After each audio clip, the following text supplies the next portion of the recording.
बैठने उठने में भी ना स्टेटस बढ़ता या घटता है? बोलो हाँ या ना। कैसे? आप शराबियों के बीच में बैठ जाइए, आप भले शराब मत पियो, मैं आपको शराबियों के बीच में बैठा हुआ मिल जाऊं, भले मैं शराब नहीं पी रहा हूं पर मैं बैठा हुआ मिल जाऊं, तो थोड़ी देर के लिए आप क्या समझेंगे?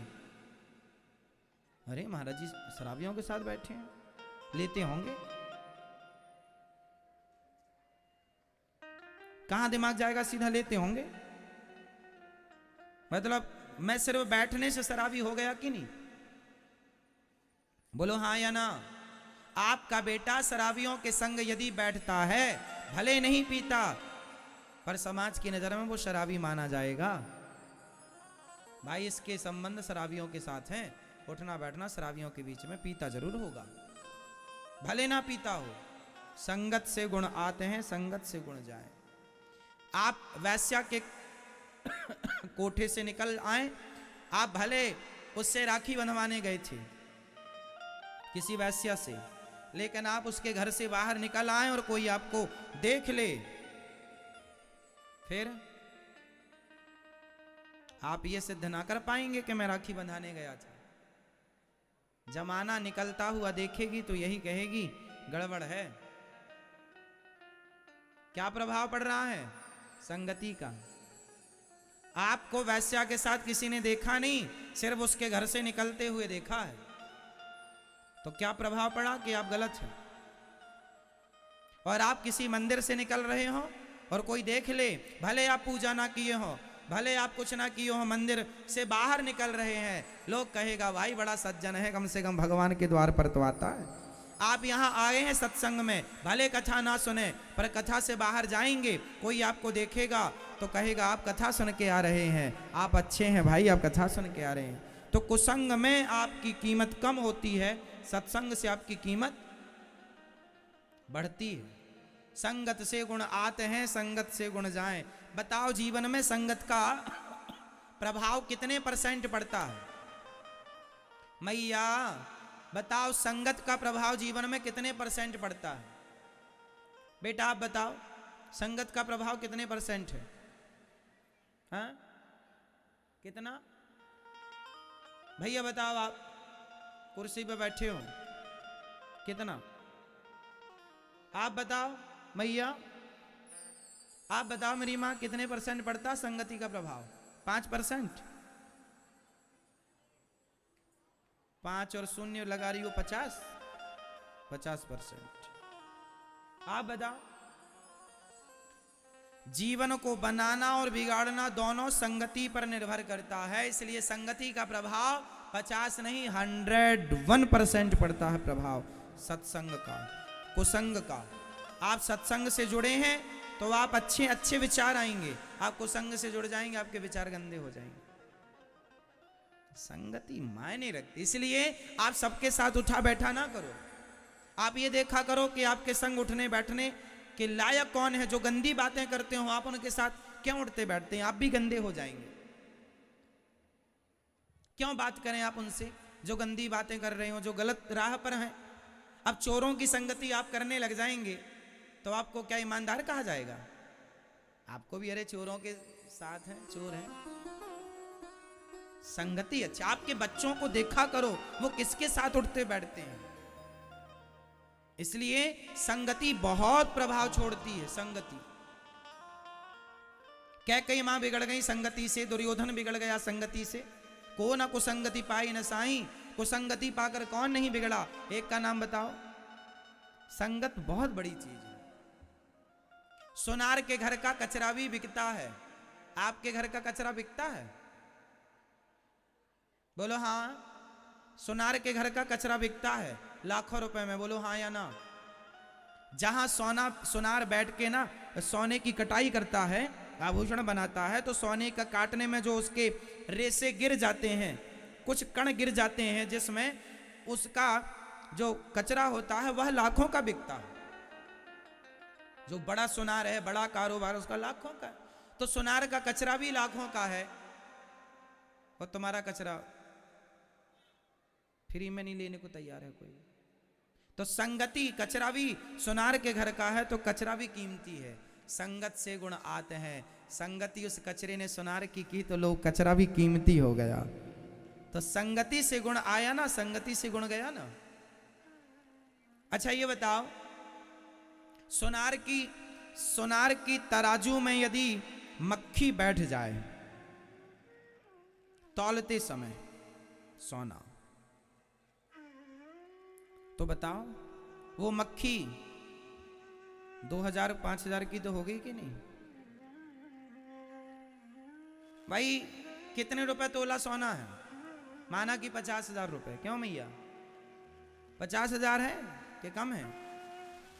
ज्यादा? मैया अभी लेके आई हो? हा? क्या रानी हार बनवाया आपके पति देवता ने?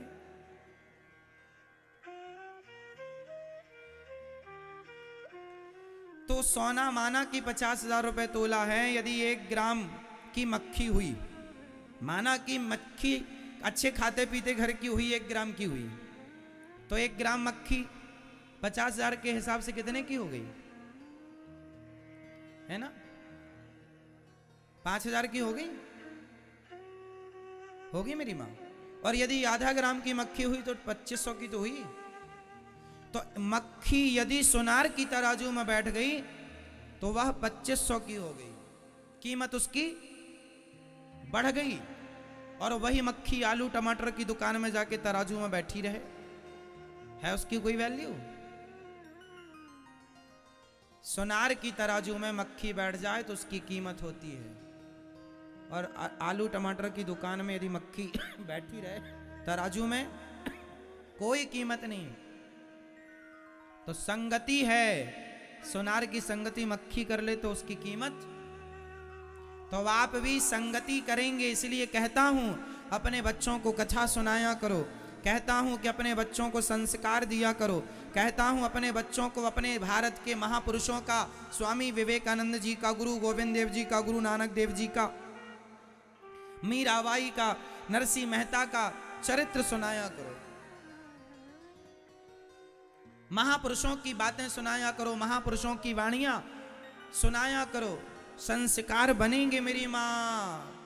यदि कुसंग में पड़ गए सिर्फ जाएगा, आएगा कुछ नहीं।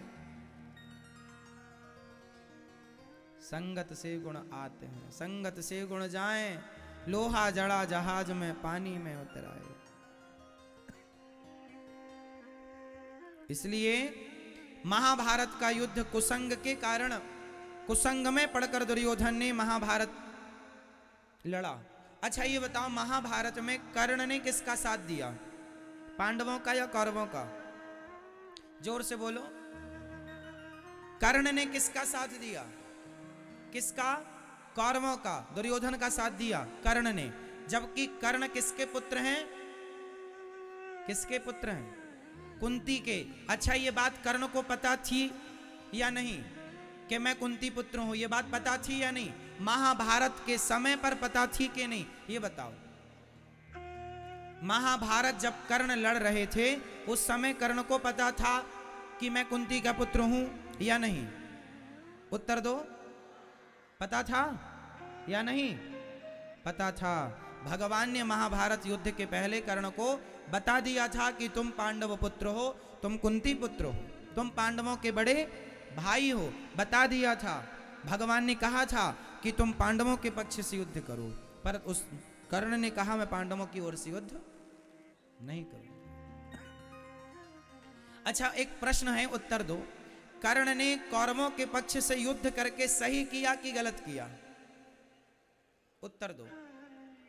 कर्ण ने कौरवों के पक्ष से दुर्योधन का साथ देकर कर्ण ने सही किया या गलत किया? आप उत्तर दो। सही किया? आप बताओ। सही किया? आप बताओ। कर्ण ने सही किया दुर्योधन का साथ देकर या गलत किया? सही किया? आप बताओ। आप बताओ। सही किया? आप बताओ। आप बताओ। सही किया या गलत किया? आप बताओ। पीछे वाली मैया, मैया, ओ जाने वाली मैया, बताए जाओ मेरी माँ। कर्ण ने सही किया कि गलत किया कौरवों का साथ देकर?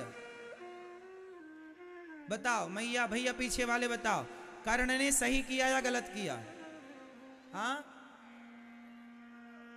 लगभग लोग अधिक लोग कह रहे हैं कर्ण ने सही किया। तो जो आदमी भरी सभा में किसी नारी के कपड़े उतारता हो, उस नारी को निर्वस्त्र करना चाहता हो, उस आदमी का साथ देना सही है? आप लोग कैसे न्याय करता है? यदि आप जज होते तो क्या न्याय करते?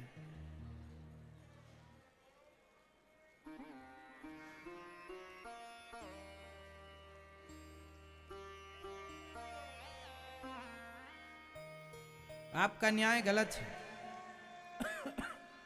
मैया को जगा दो, थोड़ा न्याय हो जाए।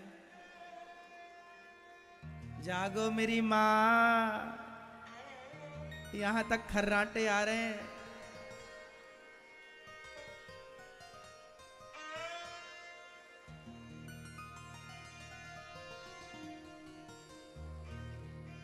देखो आप किस हिसाब से कह रहे हैं, मैं आपकी भावनाओं को समझ रहा हूं। आप ये कहना चाह रहे हैं कि कर्ण ने अपनी दोस्ती निभाई है, कर्ण ने अपनी मित्रता निभाई है। आप इस हिसाब से कह रहे हैं कि कर्ण सही है दुर्योधन का साथ देकर। परंतु आपको यहां भी एक विचार करना चाहिए। अच्छा बताओ, दोस्ती का मतलब क्या होता है? मेरा दोस्त गलत कर रहा हो और मैं उसके गलत में साथ दूं, क्या ये दोस्ती है? या मेरा दोस्त गलत जा रहा है तो मैं उसका हाथ पकड़ के वापस ले आऊं, मेरे मित्र तू मेरा दोस्त है, मैं तेरे साथ गलत नहीं होने दूंगा, तू गलत मत कर, मैं तेरे सही में साथ हूं, मैं तेरे गलत का साथी नहीं हूं। तो जब भरी सभा में द्रौपदी की साड़ी खिंच रही थी तो कर्ण जैसे दोस्तों को यह नहीं कहना चाहिए था मित्र ये गलत है।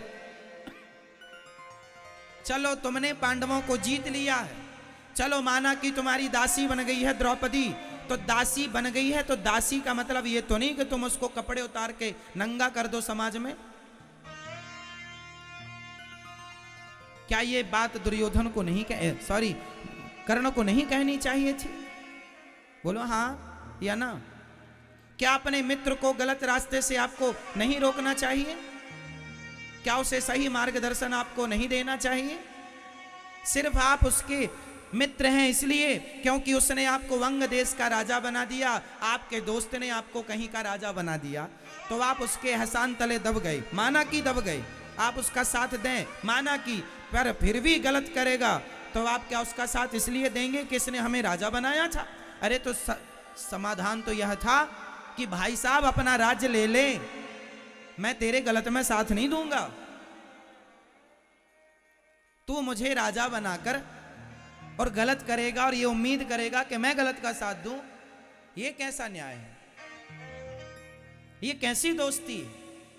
यदि इसका नाम दोस्ती है तो फिर आज दोस्त गलत करे तो दोस्त साथ दे, तो वो सही कैसे हो सकता है? किस हिसाब से सही हो सकता है?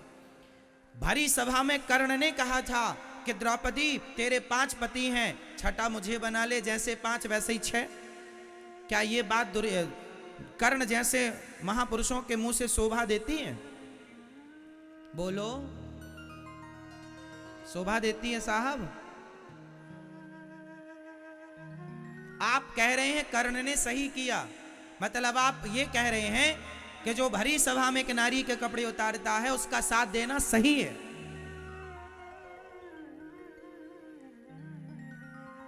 आपका तो यही मतलब हुआ। नहीं, कर्ण का कौरवों का साथ देना गलत था। कर्ण को दुर्योधन का साथ नहीं देना चाहिए। हां, साथ देना चाहिए अच्छे कामों में। छोटी मोटी गलती, छोटी मोटी बुराई चलती है साहब, छोटा मोटा चलता है, पर भरी सभा में आप एक नारी का अपमान कर रहे हैं, उसके कपड़े उतार रहे हैं और फिर आप साथ दें उसका, ये सही कैसे हो सकता? चलो ये भी ठीक है, भगवान ने समझाया कर्ण तुम पांडवों के पक्ष से आ जाओ। भगवान की बात नहीं मानी कर्ण ने, मानी भगवान ने कहा था तू पांडवों का साथ दे या फिर युद्ध मत कर, या तो पांडवों का साथ दे वरना दोनों पक्ष से युद्ध सरेंडर कर दो अपने आप को, दूर चले जाओ, किसी के पक्ष से युद्ध ना कर। नहीं, मैं करूंगा क्योंकि मैं धनुर्वीर हूं ना, मैं दिखाऊंगा कि मैं कितना बड़ा धनुर्धर हूं, अर्जुन को मारूंगा। हे कुंती माता, आई बेटा मुझे मेरे बेटों की भिक्षा दे दे। हाँ माँ, तेरे 5 बेटे रहेंगे जिंदा, क्योंकि कर्ण की इच्छा थी, इतना ईर्ष्या थी अर्जुन से कि वो अर्जुन को मार करके अपने आप को सर्वश्रेष्ठ योद्धा बनाना चाहते थे। मतलब सर्वश्रेष्ठ नाम मेरा हो, इस चाहत में ना वो भगवान की बात मान रहा है, ना वो धर्म की बात मान रहा है, ना वो गलत काम करने से अपने आप को और अपने मित्र को रोक रहा है। ये कैसी परिभाषा है भाई साहब मित्रता की? ये परिभाषा है। इसलिए कर्ण को भगवान की बात माननी चाहिए थी या नहीं? बोलो हाँ। विदुर जी, महाभारत के युद्ध में बताओ विदुर जी ने किसके पक्ष से युद्ध किया? जोर से, जोर से।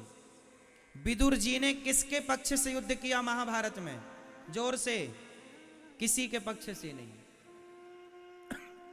विदुर जी को पता था दोनों अपने हैं, दोनों अपने हैं, इसलिए किनारा पकड़ लिया विदुर जी ने। कर्ण को भी यही करना चाहिए था, दोनों पक्ष से। इसलिए जब पितामह भीष्म सेनापति बने ना, तो भीष्म पितामह ने कहा था जब तक मैं सेनापति हूं कर्ण युद्ध नहीं करेगा। आपको पता है 10 दिन तक कर्ण युद्ध से वंचित रहा। जैसे ही भीष्म पितामह को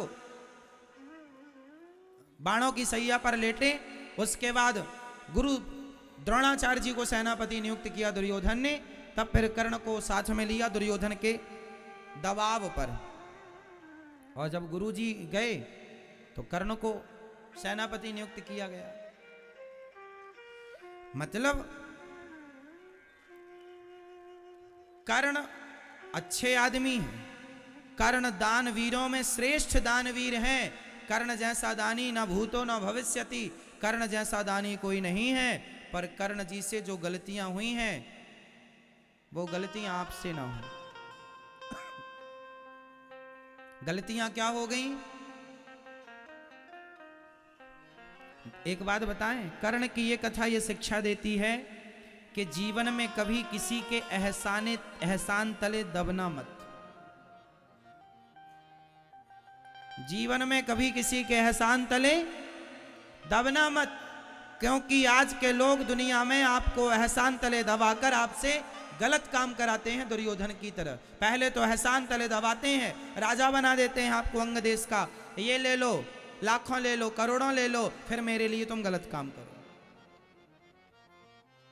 क्योंकि अब आप तो ले चुके हैं, तो जैसा कहेगा करना पड़ेगा। पर ये गलत है।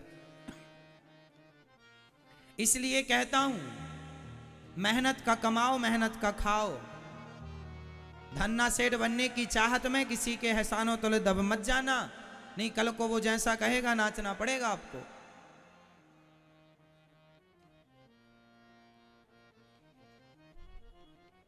फ्री की चीज मिल जाए, कर्ण को फ्री का राज्य मिल गया, दुर्योधन ने दे दिया। इसके बाद तो दुर्योधन ने फिर जैसा चाहा कर्ण को नचाया। वो कर्ण नाचते रहे। क्यों? क्योंकि कर्ण के अंदर भी लालच था कि मैं राजा बन जाऊं, बना दिया। राजाओं के बीच में बैठने का अधिकार मिल जाएगा। पर फिर भी आपको इस कथा से यह सीखना है कि आपके पास जितना है उतने में संतुष्ट रहो।